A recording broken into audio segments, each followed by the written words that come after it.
Missouri gains one edge rusher in the transfer portal and loses another, probably directly related to Kevin Peoples leaving. So is this going to be a mass exodus coming for the Tigers? Well, I doubt that, but let's dive in to all the Mizzou football news and preview the Alabama basketball game as well right now on Locked On Mizzou. You are Locked On Mizzou, your daily podcast on the Missouri Tigers, part of the Locked On Podcast Network, your team every day.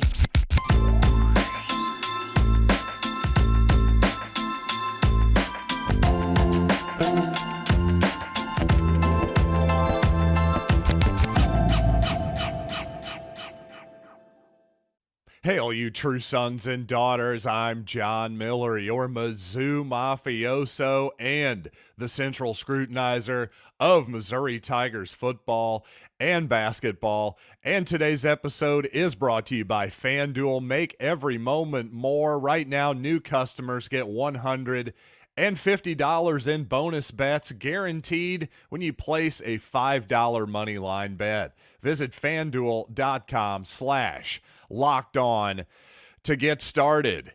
And, well, let's start off today's show with the good news and the bad news. The good news is Zion Young, a transfer from Michigan State, has joined the Missouri Tigers, but you win some, you lose some in the portal. Kevin Peoples, the defensive line coach who focused on the edge, the defensive ends of the defensive line, well, Isaiah Hastings decommitted after that news dropped, and well, about maybe 30 minutes later or so, he ended up committing to Syracuse. And he said in there, hey, after careful consideration, blah, blah, blah, blah, blah, thank you to Coach Drinkwitz and Coach Peoples for recruiting me and the whole Mizzou staff. Well, obviously by calling out Coach Peoples there specifically, I think it's pretty easy to do the math there that maybe that had a lot to do with him putting himself back into the market. And honestly, Isaiah Hastings, a guy who originally from Ontario, Canada, hey, being able to be closer to Syracuse, that's probably a nice bonus for him as well. But I think a lot of Missouri fans right now are starting to panic a little bit. I shouldn't say a lot of Missouri fans necessarily, but just a lot of Missouri fans who post online. Let's put it that way. There seems to be some consternation out there. Well, first of all, when it comes to other players leaving because of Kevin Peoples, well, Isaiah Hastings is a little bit of a unique situation. A guy who had just committed from Alabama because a new portal window had been opened by Nick Saban's retirement. You see, that window is not open for the rest of the country. Again, unless your head coach has left to go somewhere else. As we know, Eli Drinkwitz is entrenched here in Columbia. So if you're a Missouri player, you're going to have to wait a while to enter your name into the portal, as long as a month, I think, at least.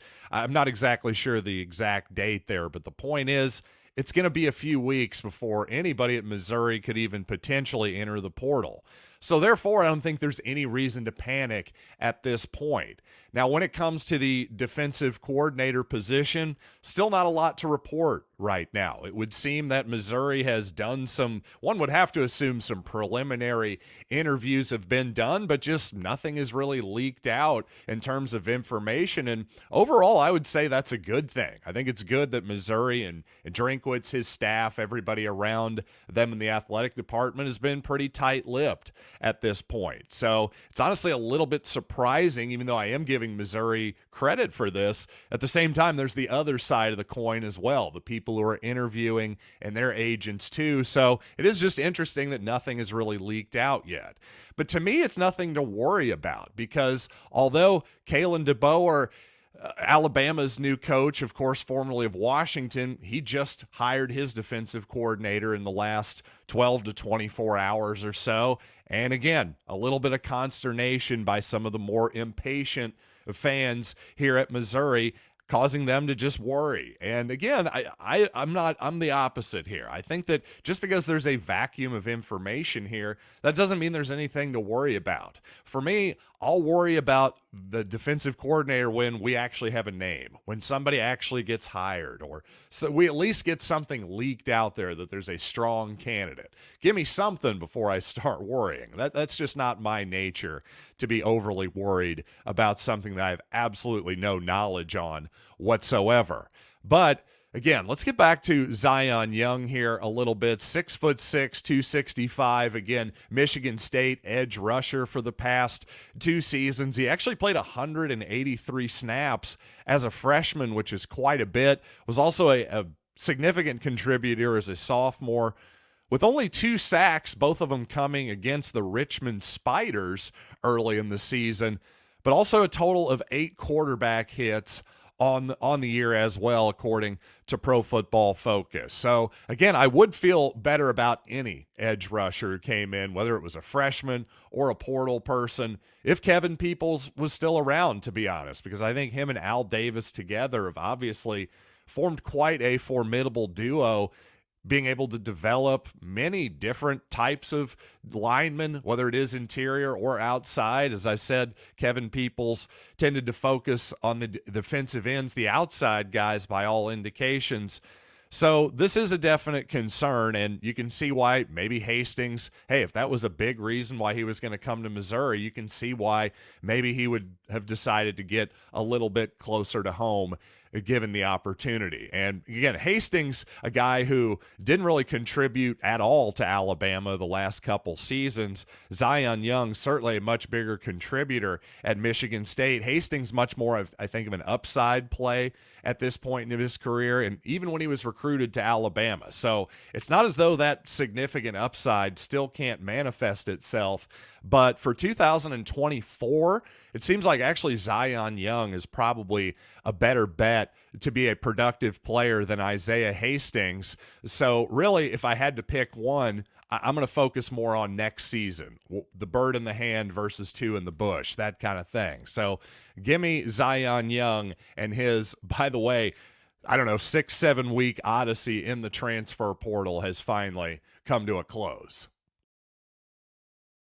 And of course, I've talked a lot about Blake Baker on the program, but how about Baker Mayfield here just for a second, and Brady Cook? What do those 2 guys have in common? Well, it just seems like these days we've got to be doing quarterback development wrong, because it just seems like every coach, every fan, every scout, and I say every, I'm being a little hyperbolic there, but that does seem to be the modus operandi. The conventional wisdom is that when a quarterback, after a year, basically, if he's not immediately what you want him to be, if he's not a star, or he shows any dip in terms of his development curve, well, then we tend to give up on the guy, right?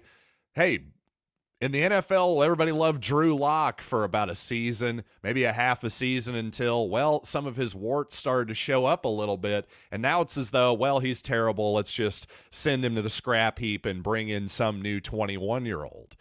At a certain point, there's got to be something wrong with that. And I think Brady Cook is a great example. I think a lot of people after last season in particular, and by last season, I mean 2022, and even before that, had already made up their minds about who Brady Cook was and what Missouri's ceiling was as a football team. Well, I think obviously Brady proved just about everybody wrong last season. And I think the point with Baker Mayfield is, again, could you have given up on a guy more quickly? And by you, I mean the entire NFL, basically. The New England Patriots could have had Baker Mayfield. Everybody could have had Baker Mayfield this season. Baker Mayfield might have saved Bill Belichick's job this past season. And the point here is that Mayfield was a guy that had lost his confidence by all accounts. Sean McVay, again, he could have been signed by virtually anybody. The Rams signed him last year, played a few games with the Rams, seemed to have got his confidence back, signs with the Buccaneers this offseason, and gets them to the playoffs. And I'm not going to tell you that Baker is a top 5 or even top 10 quarterback, but the guy was the number 1 overall pick in 2018. It's not as though we're talking about a guy who's 38 years old here. He's a young guy in his 20s with plenty of talent, plenty of ability and everything. The guy just, maybe Sean McVay was right. He did just need to get his confidence back. And really, maybe Brady Cook with a season under his belt, knowing that he's the guy, man, that level of confidence should just be great for him this offseason, not having to worry about, people questioning him constantly. We saw him make reference to that at some point this season in 2023. Well, I think he's really going to have the full support of Mizzou, all of Mizzou fans this offseason. That's going to be a great thing for Brady and the whole program, I think. And coming up, let's talk some basketball, including a guy for the Crimson Tide, Missouri's opponent tonight, who is playing as good a basketball as absolutely anybody in the country. But first, I know we come here to escape the realities of real life, right? But can we just talk for a minute about preparing for real life? According to the FDA, pharmacies are running out of antibiotics like amoxicillin right in the middle of the worst flu season in over a decade. I can't imagine a worse feeling than one of my family members being sick while a supply chain issue kept that person from the life-saving medication he or she needed. Well, thankfully, we'll be okay because of Jace Medical. The Jace case is a pack of 5 different antibiotics that treat a long list of bacterial illnesses, including UTIs, respiratory infections, sinusitis, skin infections, among others. This stuff could happen to any of us. Visit jacemedical.com and complete your physician encounter. It will be reviewed by a certified physician, and your medications will be dispensed by a licensed pharmacy at a fraction of the regular cost. It's never been more important to be prepared than today. Go to jacemedical.com and use offer code LOCKEDON to get $20 off your order. Thanks for making Locked On Mizzou your first listen every day. For your second listen, be sure to check out Locked On Sports Today on YouTube and subscribe to the first ever national sports 24/7 streaming channel. That's Locked On Sports Today on YouTube. And let's talk some basketball. Missouri taking on Alabama tonight in Tuscaloosa. Going to be a really tough task, I think, for Missouri, because quite honestly, you should not be fooled by the Crimson Tide being unranked right now in the AP poll. Now, they are just outside of the top 25. If you include the just receiving votes category, they're actually 29th in the country. But at 11-5, you might be surprised to learn that KenPom.com, their efficiency ratings, their projections, actually have Alabama as the 6th best team in the country projecting forward here. Well, who is right? Quite honestly, I'm going to lean toward KenPom in those numbers, because you actually look at those 5 losses by the Crimson Tide, including 3 in a row in December. Well, you're talking about the 3 of the best teams in the country.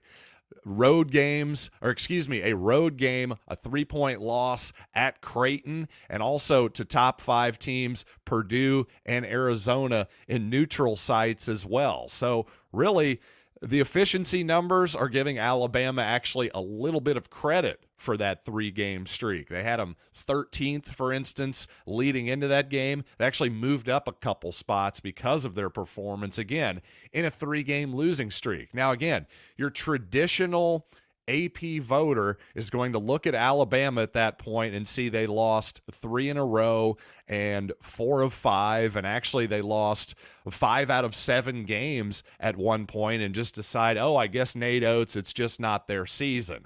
But you take a closer look, again, dig into the numbers a little bit more than just the wins and the losses. Well, first of all, just in terms of schedule, you realize, oh, wait, this Alabama team has played the 4th hardest schedule in the entire country. So, again, Ole Miss, who I believe is ranked higher than Alabama, has played absolutely no one at this point. To me, I just think that's a bad way to view basketball. This is a much more nuanced way of looking at it, especially when you realize that offensively, Alabama is the number 1 team in the entire country in terms of offensive efficiency.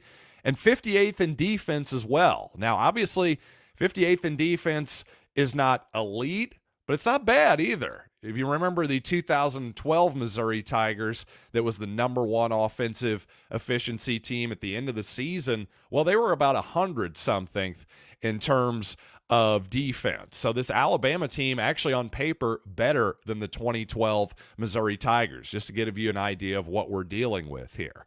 And in terms of pace, a complete opposite depending on which end of the court you're on. Nate Oates, just a really smart coach in my opinion. Well, they get their shots up quickly offensively as much as they can, the third fastest team in the country. But defensively, the length of their possessions, more than 4 seconds longer. They're one of the slowest in terms of getting you to stretch out your possessions. So it should be a real challenge for Missouri on both ends of the court, without question. Don't be fooled by Alabama's excellent offense because they're very much a solid defensive team as well. Now, speaking of that offense, really a balanced approach as you often see from Nate Oates and his teams. Honestly, I just really enjoy watching these Nate Oates Bama squads. They just play in an entertaining style of basketball with plenty of ball movement, rapid ball movement at that, and most everybody gets to fire away from the three-point line. But really, Mark Sears has got to be your headliner. And one of the absolute best players in the country right now. I think at the very least, he's the best guard in the SEC, making 49% of his threes, 59% of his twos, and he's an 82% free throw shooter. So, to be fair, he's 6'1". So, like Nick Honor, maybe you can hunt him a little bit defensively with bigger guys, bigger wings in particular, shooting over the top of him.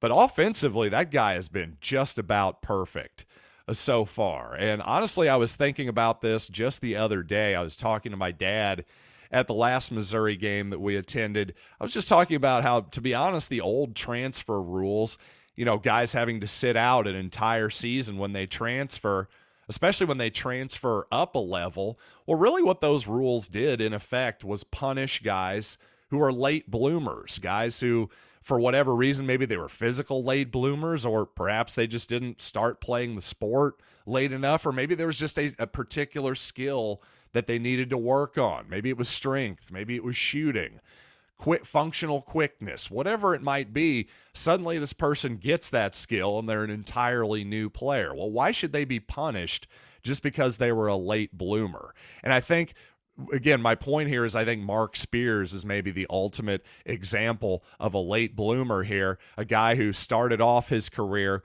playing Division I basketball with Ohio, but obviously mid-major basketball. A guy from Muscle Shores, Alabama originally, so who knows, maybe he was a big-time Crimson Tide fan. Now that he's obviously good enough to play for the Crimson Tide, why should he be punished by having to sit out a season, quite honestly? Well, he wasn't, and fortunately for him, Alabama was able to reap the benefits of what an excellent player he was last year, and so far, his senior season here, an even better season for the Tide. So, to me, if you don't like the transfer portal on some level, I do get it, but I think personally, I'm getting more used to this notion all the time. And when you see guys like Mark Sears, it's just hard to argue that, oh yeah, the kid from Ohio the kid from Alabama who went to Ohio probably would have loved to have, his dream was probably to play for Alabama forever.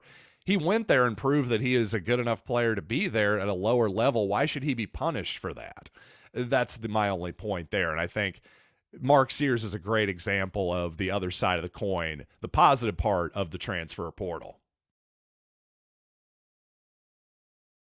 And you know what? I owe you viewers on YouTube a slight apology from yesterday's program. On the graphic, I teased a Taylor Swift segment, by golly. I did not get to it. That shows how locked in on pop culture that this podcaster is. But you know what? We're going to make it up to you here in just a little bit, I promise. But you know what? Before we get there, let's talk about a FanDuel Sportsbook, because speaking of Taylor Swift, you know what? Patrick Mahomes is actually going to have to play a road playoff game. The impossible has happened. But you know what? We Chiefs games are going to deal with it.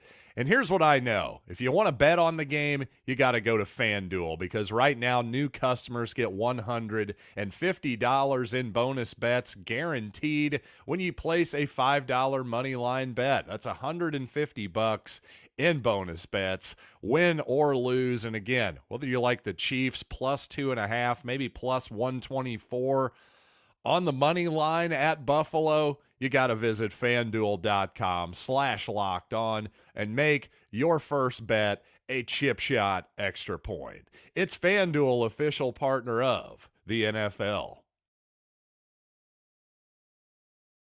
Obviously, a nice win for my Kansas City Chiefs, and a nice win for you if you listened to me, by the way. I told you to take the Chiefs. I told you the Dolphins had no chance whatsoever in that game. So hopefully you got a few bucks for you there over at FanDuel Sportsbook. But a whole bunch of interesting things just around the field and off the field were happening as well. Not only the Peacock thing, which I'm going to get to here in just a little bit, but Taylor Swift. Man, that is a real phenomenon in a couple different ways. Number one, the people who get annoyed when they cut to her at the football game. I'm not sure why this is ruining your football experience. Maybe lighten up a little bit would be my thing, especially when she's dancing around in the stands, just enjoying football and just enjoying having fun.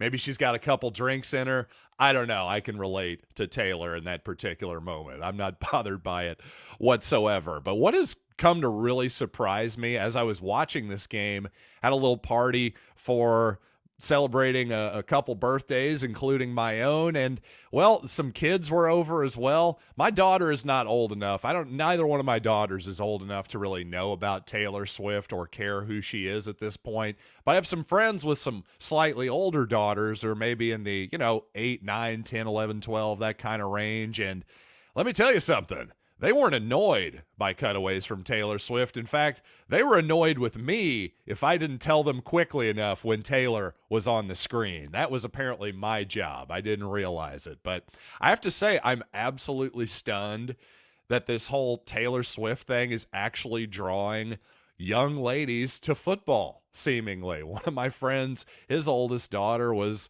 literally looking up plays and trying to figure out how the game actually works and stuff like that. So, hey, you know what? If anything that gets you into it is good, is a positive in my opinion. And speaking of that phenomenon, you never know what is going to get people into a sport. Well, people from like my parents' generation, the boomer generation, for instance, they don't really understand the video game culture, for instance. That's much more of my generation and younger. And while I certainly don't have time to play games like I used to, I still enjoy me some sports games on occasion. And I'm really excited for EA Sports college football to come back this summer, seemingly. And there's been a bit of speaking of a vacuum of information about the Missouri defensive coordinator position, well, there hasn't been much information regarding that video game either. But I did some deep dives for you, and actually, according to EA Sports president Cam Webb, W-E-B-E, I think I've covered all the possibilities there, but the EA Sports president says that apparently the game is coming along great. They've got 130 teams signed up from FCS football, trying to get them all aboard,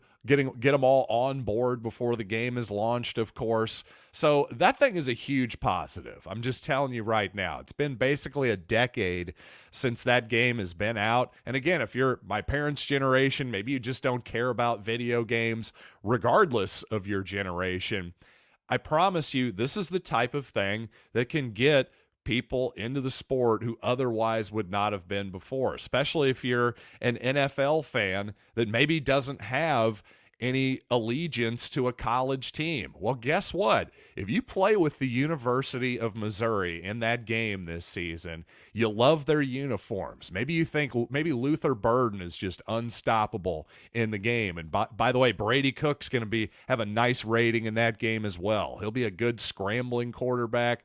in that game, which is always something I look for in any college football video game, first of all, number one. But I'm just telling you, this is going to be a positive. It's going to get casuals into college football more than they have been before, even if again, they have no allegiance. Maybe they didn't go to college. Maybe their parents weren't college people either, but that doesn't mean you can't be a T-shirt fan, as it's often derisively called. I'm not one of those people, by the way, just because I've got a million best friends who are huge Missouri fans who didn't attend the University of Missouri. Does that mean they're bad people or lesser fans than me? Of course not. That's just elitist snobbery, quite honestly. So let's all get past that. I don't think anybody in this audience really has that problem. I indeed have heard that particular derisive phrase before. But again, the college football video game, EA Sports College Football, as it's now going to be called, seems like we're getting there. There was supposed to be a video, a teaser dropped, I believe, on the night of the national championship game. And when that didn't happen for whatever reason, people got nervous. But from what I understand, directly from the horse's mouth, the president of EA Sports, I think where all systems go. They're just making sure that this game, after being delayed for a whole year, it was supposed to come out the previous offseason.